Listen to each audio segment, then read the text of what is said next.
Hello again, my friends. Welcome back into another episode of the Living Room Guitarist. My name's Dan, your humble host. We have a fantastic guest joining us this week. In fact, I'm really joining you because we're kind of taking it on the road here. So this episode of the Living Room Guitarist is all about not just what we play, but what we do with what we play. So we're going to talk about that. Our guest this week is Barry, and welcome. Thanks for coming in. My pleasure. Now I've got to do some shameless self-promotion here. Barry's actually a professional musician, so he's not really a living roomer like me and then many of you who are playing. He's doing this for a living, and he's really going to be helping us out this week. Some technology things that we want to try. Old school versus what's out there now. Now tell us a little bit. Bring us into your journey a little bit as a musician. You play multiple instruments. What's your prime instrument? Saxophone is my primary instrument, and but I play most of the normal woodwinds. I play all four saxes: soprano, alto, tenor, baritone. I play clarinet and bass clarinet, flute and alto flute, and piccolo, which is right over here.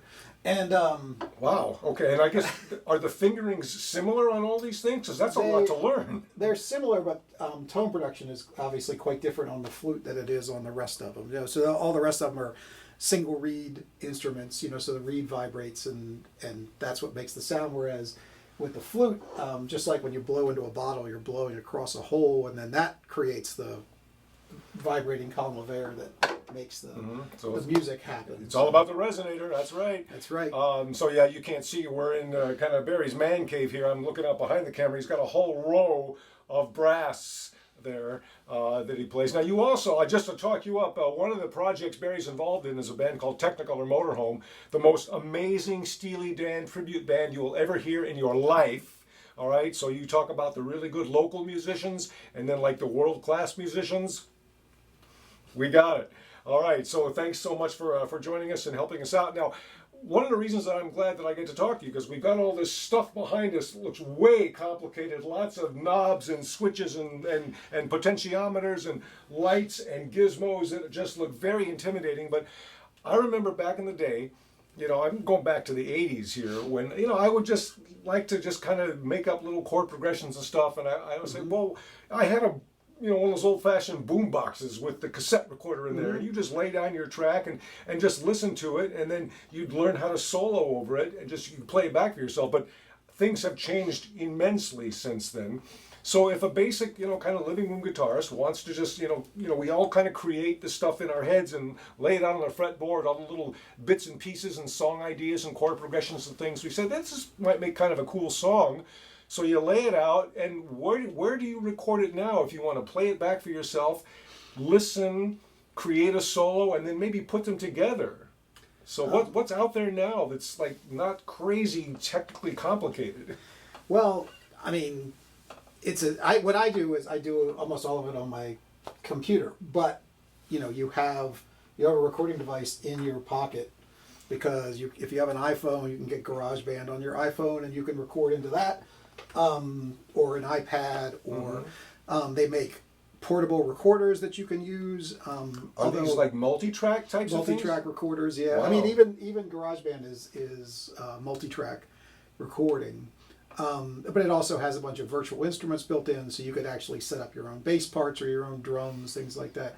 Or at a very simple level, there's a thing in all iPhones and iPads that's freely available that's called Music Memo, and you can use Music Memo to record quick ideas, and Music Memo uses a little bit of AI to actually figure out what tempo you're trying to play and what chords you might be playing, and it can actually suggest oh gosh, not the autocorrect like when you text. Oh my gosh, that's so aggravating.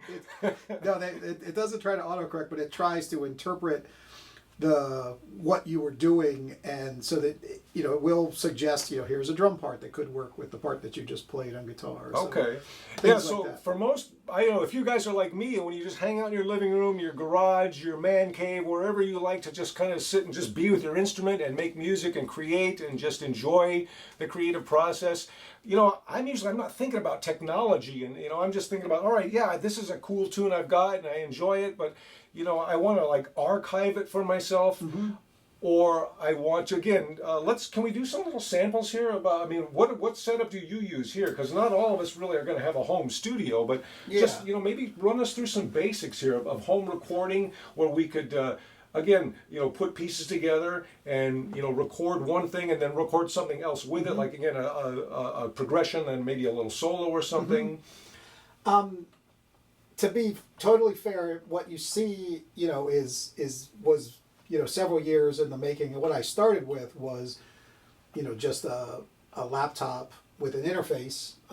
You need an interface you don't necessarily need an interface, but it does help to have an interface because it gives you direct microphone inputs and things like that, or guitar inputs, as opposed to trying to record it using the microphone that's built into your laptop. Right, because then you're not getting the quality that you want. Right, it's also hard to, without the headphones, it's hard to record something without it feeding back because you're using the speakers and the microphone and they're right next to each other.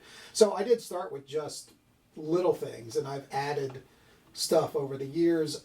Exactly, and most of this stuff is not exactly what you would have to get started. There's a lot of things out there. All the major companies, Focusrite and PreSonus and Audient, and a bunch of the companies have starter packs that have usually what they call a solo interface, which is just one input and a stereo output. So this here. This is an interface. Okay. So this is an old Mark of the Unicorn Audio Express, and so this is meant to get audio in and out of your computer. So it connects to your computer, USB. This one's old enough that it used to use FireWire for the Mac. Oh. But I just use it USB now. So as you can see, it has several inputs and outputs, including MIDI in and out. It has digital in and out. So you can even hook effects into this if you're using like effects pedals with your instrument or something? You could do that, but also like my software has all kinds of effects built in. Hello. Okay. Speaking of software, there it is. But yes, you could run your whole rig prior to recording. There's a reason that you may not want to do that. So it's a little bit more of an advanced recording thing, but generally you want to record, unless you're absolutely sure that what your sound is going to be the sound that you want at the end, then you may want to just record the most dry, unprocessed signal that you can possibly get, because you can always run it back out. You could run from one of these outputs back out into your rig and re-record it once you're sure that that's what you want it to be.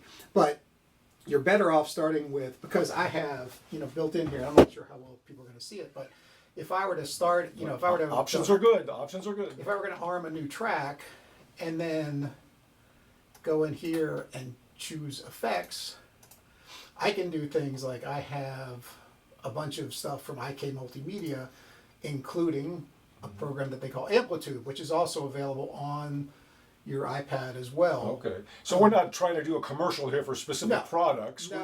You're just kind of laying out what's out there and available to us. Right. As an example, though, so if you had your guitar and you were running into this, I have an amp simulator that comes right up. I have all of these amps available to me. Right. When we had our friend Gary a few episodes back, we had a little 4 series of episodes with him. I think he was using a program like this too, where he could just take just any amplifier in the world and simulate it digitally here, and that was a lot of fun. Right, including pedals and all that kind of stuff. So, not to get too far off the topic, but the only thing I'm saying is that, yes, just to answer that individual question, you could set up your entire rig and record that into the computer as it is. Or you could record, you could do it the way that I just mentioned, where you just record your guitar as, very dry, and then do all the stuff after the fact. And part of the reason is that if you're just trying to get an idea to your friend, you could probably just go ahead and let fly and use your effects, because maybe your song is based on how the effects make you, like maybe there's a certain delay and that gives you the timing of how you want to play. So that help set up a lot of things for your friend who's going to, help you out, who maybe plays bass or plays drums or whatever. So the only reason that I would say record it dry is if you ultimately expect that this thing that you're doing is going to turn into, if that part is going to be part of the final mix that you make at some point down the road, then it's very likely that some of those effects might be too much when you add vocals and bass and drums and keyboards and all those things in there. That's why you would take that out. Okay, so yeah, now I'm just getting filled with ideas for future shows here on the Living Room Guitarist, because maybe, I mean, picture the premise of the show. This originally started because my idea was, all right, picture just hanging out around the garage or around the living room with 4, 5, 6 of your musical buddies. You've got your instruments out and you're just kind of jamming and sharing ideas back and forth. Like, I've been kind of messing with this little riff for a while. Can we turn it into something? Anybody else have ideas or whatever? And so maybe you've got an idea and you want to submit that into us or respond to something you've seen or heard on a previous show here. They can record it, and I've just been giving out the email address, livingroomguitarist@gmail.com. But what's a good way then for someone to record something and send it into the show if we want to feature their playing on the show? Well, let me give you an example of what I've been doing, especially through the pandemic, and maybe this will give you an idea of what could work. So one thing I would suggest is that maybe you set up a shared folder on Dropbox, some cloud drive, Dropbox or Google Drive or Amazon Cloud Drive or iCloud or whatever, all these different cloud drives out there, and then you can share the link to that folder so that people can put stuff in there or take stuff out of there. Or you could give them write access, you can give them read access. You can't give them delete access because you don't want to lose your stuff. But so you could then post whatever episode 5 I did this thing. There's a file up there that's called episode 5, whatever, episode 5 initial or episode 5, just guitar, whatever you want to call it. And then somebody could download that file, put it into whatever their software is, and then play their thing over top of it. Or, if it is just, a boombox and a separate recorder, that whatever that is, as long as they can listen to it and record a new part and then put that up there for you. So here's my example. So one of the things that I've been doing, it's part of my YouTube channel, is I've been doing a virtual big band so big band is usually 15 horns, 3 or 4 rhythm section. I've seen sometimes with additional soloists. So, but none of those guys are here. It's just me. So I play all the saxophones, but I don't play drums or I don't play. So I'll give you an example. Okay. I'm going to close this up.